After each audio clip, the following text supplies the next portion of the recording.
जो जितना सहज है वो भगवान के उतना निकट रहता है, और जहां जितना झोल माल होता है वो उतना दूर हो जाता है। आपको बताऊं, भगवान तो दोष देखते ही नहीं साहब।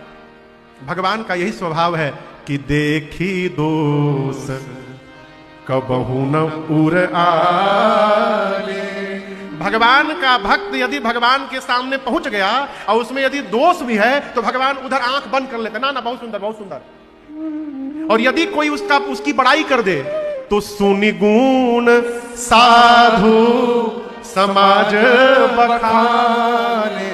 भले उसके अंदर दोष है, लेकिन यदि कोई उसकी प्रशंसा कर देता है राम जी से, तो भगवान साधुओं के बीच में कहते, अरे हमारे एक बच्चा है, अद्भुत है, वो ये है वो है, उसकी खूब प्रशंसा करते। ये भगवान का स्वभाव है। तो जब भगवान दोष देखते ही नहीं है तो किस बात का डर है? पहुंचिए, जैसे हैं वैसे पहुंचिए, और जाकर के भोजपुरी में, मराठी में, इंग्लिश में, हिंदी में, जो भाषा आती है उसमें कह दीजिए, प्रभु अब अच्छे हैं चाहे बुरे हैं, है तो आप ही के नाथ हम जैसे हैं प्रभु आपके हैं। यदि हमारे में कोई दाग लगा है तो हम दाग को मिटा करके नहीं आए हैं, न दाग को छिपा करके आए हैं, हम दाग ले करके आए हैं। यदि अपना लीजिएगा तो उद्धार हो जाएगा, यदि भगा दीजिएगा तो कोई बात नहीं, हम आवारा बन के घूमेंगे।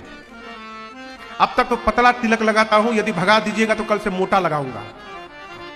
कोई पूछेगा कहां से आए हैं तो आप ही के घर का पता बताऊंगा, वहीं से आया हूं। तो मेरी नहीं जाएगी, आप ही की जाएगी प्रभु, इसलिए बचा लीजिए हमको।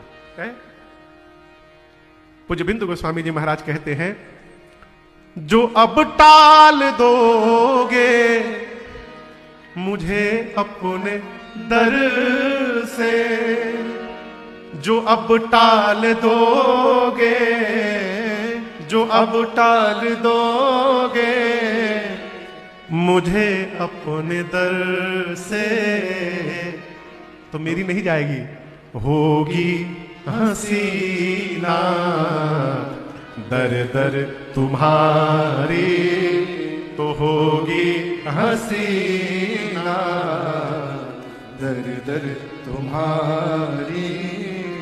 बहुत दिन से तारीफ, बहुत दिन से तारीफ सुनकर तुम्हारी, शरण आ गया श्याम सुंदर तुम्हारे। सहज हो जाइए। उत्तमा सहजावृत्ति मध्यमा ध्यान धारणा, ये कहा गया है।